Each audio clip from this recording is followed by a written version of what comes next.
So it was an interesting experience moving from paper to non-paper. It's a big change. However, we were prepared. I think that's the key, preparedness.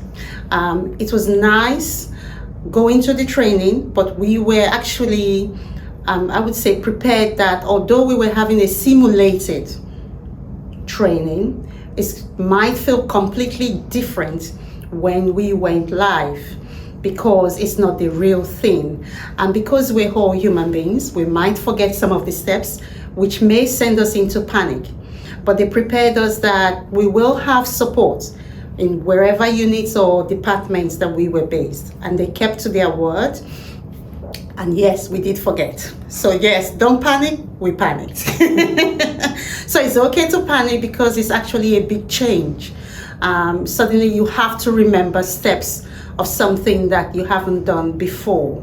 So at the point it went live is, now I want to access my client's records to be able to put in an entry.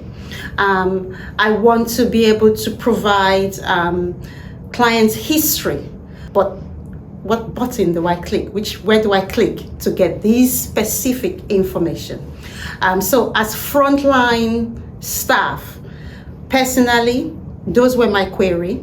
But once I practically did it, it stayed. I think that's the difference between simulation and actually using it for, I would say, a real client.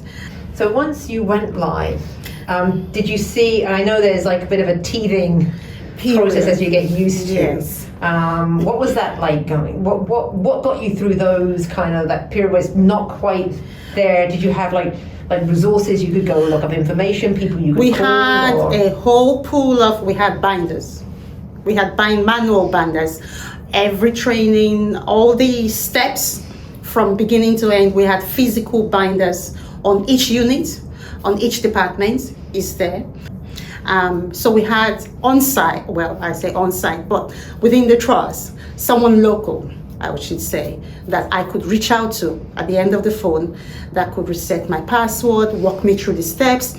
Oh, it's frozen. It's not letting me do this. It should let me do this. And I was giving support right there.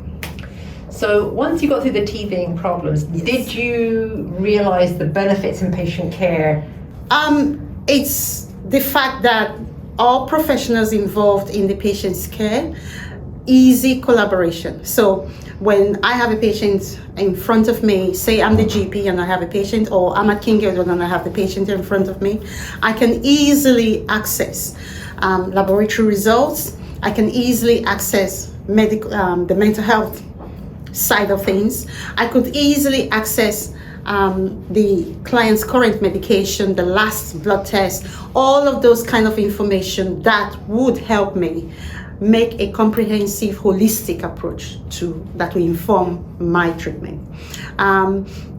Also, it made it easy that when I call my colleagues, say on the medical side, to say, hey, I've seen this person, I've got this concern, and I saw that you saw them on this date with that information. We are both speaking from the same page, which is currently not happening. I do believe, and I agree with the direction of travel right now, there are massive benefits to patient care using electronic medical records. It's the way to go. What are your 5 tips for managing over the next couple of months? Well, my first 3 tips is, don't panic. It's a change, I know, but don't panic. You're not alone. We're all in this together. We will get through it. Take a deep breath. It's something new, which naturally triggers worry. Naturally, even though we're confident in the simulations and the training, when it's now time to go live, we forget everything. I've been there, but trust me, it will come back. Just take a deep breath and ask. Super users are great. They're your sense of support. And even if super users don't know the answer, we will get someone who does. You're not alone.